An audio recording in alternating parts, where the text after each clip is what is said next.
Cuban descent. Both my parents were born in Cuba and migrated to the United States in the 60s. Even though I am from here, that tradition of being very much rooted in my Cuban tradition, I grew up with that. So it's a huge part of who I am. And ever since I was born, and I was very close to my great-grandfather, he kept this like family notebook of the roots in like our Cuban traditions, our family, the ancestry of the family. Now my uncle holds that notebook. When my great-grandfather passed away, he passed it on to his grandson, my mom's brother. It's all about the family for us, right? And our Cuban heritage and our love for the country and anti-Castro and everything that, Castro took away from my family and the hope of one day going back to Cuba and seeing, not so much going back to Cuba, but seeing a free Cuba. I'm so proud of my ethnicity that I've never seen it as a weakness, right? And maybe that's part of the way I was raised, to be proud of where I come from. So I've never seen it as a weakness. I've always seen it as a strength. And I've always tried to use it for my benefit.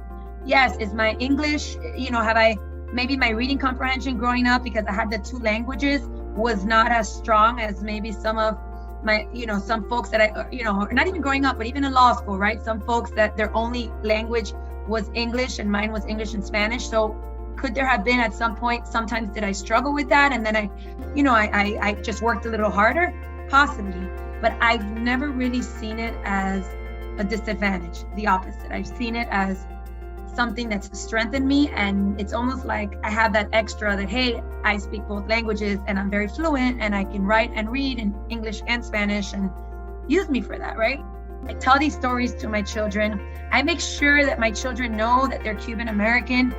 100% American is number one, right? We are extremely proud Americans, and this country has given us so much. You don't take it for granted. Being involved in the Cuban-American Bar Association is also very important for me.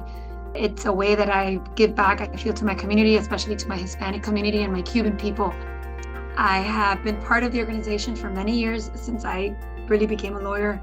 I graduated from law school in 2004, and I think I actually was a part of the program even when I was in law school at UM. And a few years after I became a member, I joined the board.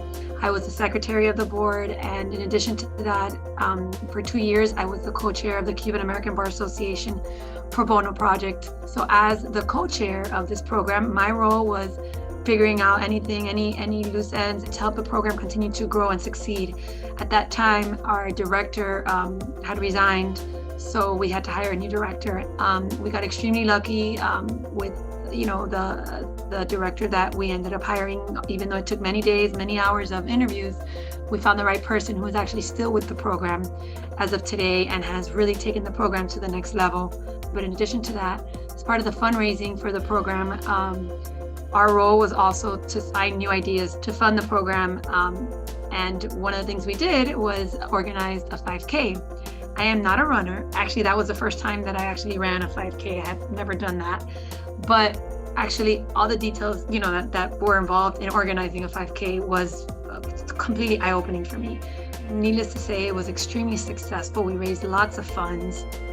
I am the co-chair of the Hispanic Affinity group here with the firm.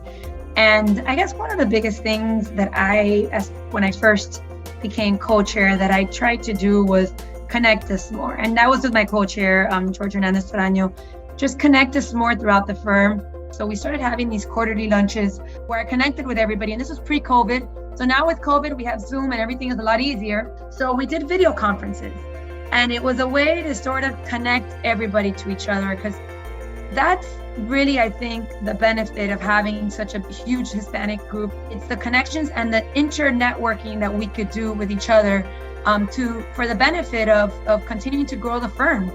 And one of the big things that we tried to do also recently is we created this mentoring program where, again, it's part of sort of retaining, our Hispanic associates, our Hispanic partners, making sure that people have somebody to talk to within our group, just so they feel that they're part of something, right?